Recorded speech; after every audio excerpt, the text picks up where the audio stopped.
All right, let's talk about corporate governance. I know. Sounds super formal, maybe even a little bit boring. But I promise you, it's actually one of the most high-stakes, fast-moving parts of the business world right now. And what goes on inside the boardroom? Well, it doesn't stay there anymore. It shapes pretty much everything, from a company's big-picture strategy to its global impact. And to really get what's happening, we've got to look at how the old way of doing things has just completely fallen apart. So the real core of this whole thing is a total switch in thinking. For decades, the big rule for boards was this mantra: noses in, fingers out. Basically, keep an eye on things, but don't get your hands dirty with the actual operations. Well, that time is long gone. The boardroom today, it's all about getting deep into strategy, tackling really complex risks before they happen, and building a company that can actually bounce back from anything. So in this explainer, we're going to walk through the major trends that are totally shaking up corporate leadership, and more importantly, what all this means for companies that are just trying to keep their heads above water in this, crazy world. And listen, this change isn't just happening out of nowhere. It's being pushed by three massive forces, which you can see right here. First off, you've got way more scrutiny from investors, from the public, and that means boards are being held more accountable than ever. Then there's technology and AI, creating these incredible new opportunities, but also, of course, a whole new set of risks. And finally, the global political scene is so volatile, it means constant disruption is just, well, it's the new normal. Okay, let's dive into our first big topic, the new pressures. This is where you really see this huge shift, moving away from only worrying about shareholders to thinking about a much bigger group of people we call stakeholders.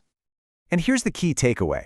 The job of being a director has completely changed. I mean, fundamentally.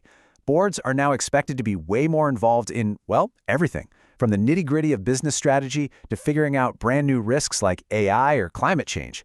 It's a massive leap from their old, more hands-off oversight role. And this isn't just a vibe, You can actually measure it. Just look at the first half of 2024. The number of activist investor campaigns targeting boards jumped by almost 22% compared to last year. What does that mean? It means more people challenging the status quo, more demands for big changes, and just way more direct pressure on every single person sitting in that director's chair. And that leads us right into this huge idea that's reshaping the business world: stakeholder capitalism. For like a century, the goal was simple, right? Make as much money as possible for the shareholders. But this new model says, hold on, a company's responsibility is way broader than that. It has a duty to its employees, to the communities where it operates, to its suppliers, and even to the environment. And this isn't just some nice-to-have idea anymore. It's becoming a core part of how modern companies are run. And here's a perfect example of how powerful this trend really is. You've got the world's largest sovereign wealth fund. We're talking about Norway's fund here. And they're starting to use their financial muscle to push for more women on boards all around the world. So when you see that, you know this isn't just talk. It's a real enforceable demand for change. All right, let's move on to our second big theme, navigating tomorrow's risks. The game here has totally changed. It's not about just ticking compliance boxes anymore. It's about building real, lasting resilience. A massive piece of this puzzle is something called integrated ESG. You see, it's no longer enough to just publish a glossy sustainability report once a year and call it a day. Now, environmental, social, and governance, that's ESG, these factors have to be woven right into the company's core strategy. It's about managing risk and creating actual long-term value.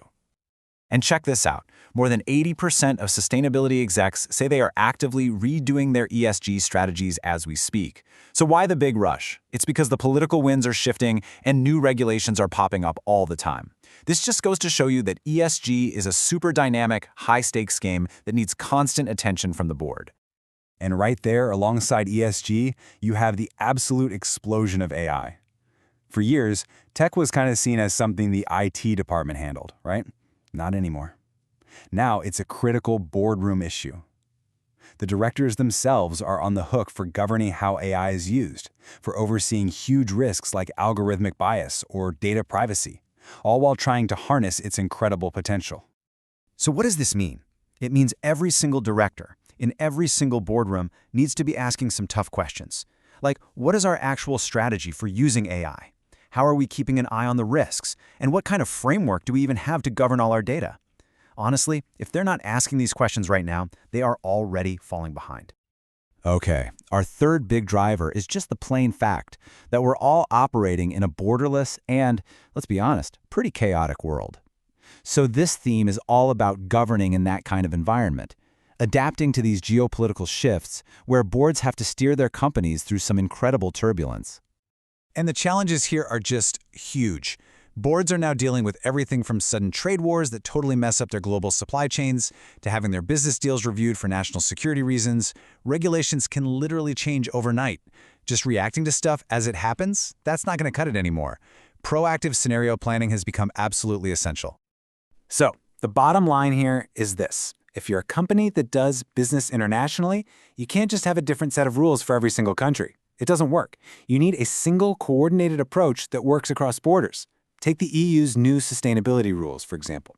They put requirements on a company's entire global supply chain, which basically forces everyone to get on the same page with a unified standard.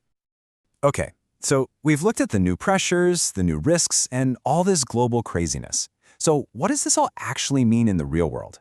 Let's pull it all together in our final section, the new director's playbook. So here it is, the playbook. The job of a modern director really comes down to 4 key things. First, they have to make sure the board actually gets technology, especially AI, so they don't get caught off guard. Second, they need to demand ESG data that you can actually measure and that's tied to the business, not just fluffy PR stuff. Third, they've got to be the ones pushing for that forward-looking scenario planning to get ready for those geopolitical shocks we talked about. And finally, number 4, they have to be that critical link between these huge global trends and the specific local rules the company has to follow day to day. And this quote just nails the new reality, doesn't it? The modern board has to be a strategic asset. It has to actively create value and make the company stronger. It just can't be that passive group that just ticks boxes on a compliance checklist anymore. That whole model is it's broken. So, I'll leave you with this final thought. Think about the companies in your own life, the one you work for, the one you invest in, or even just the ones you buy stuff from. Is their leadership really ready for this new reality? Because in the world we live in today, the answer to that question, well, it could end up determining everything.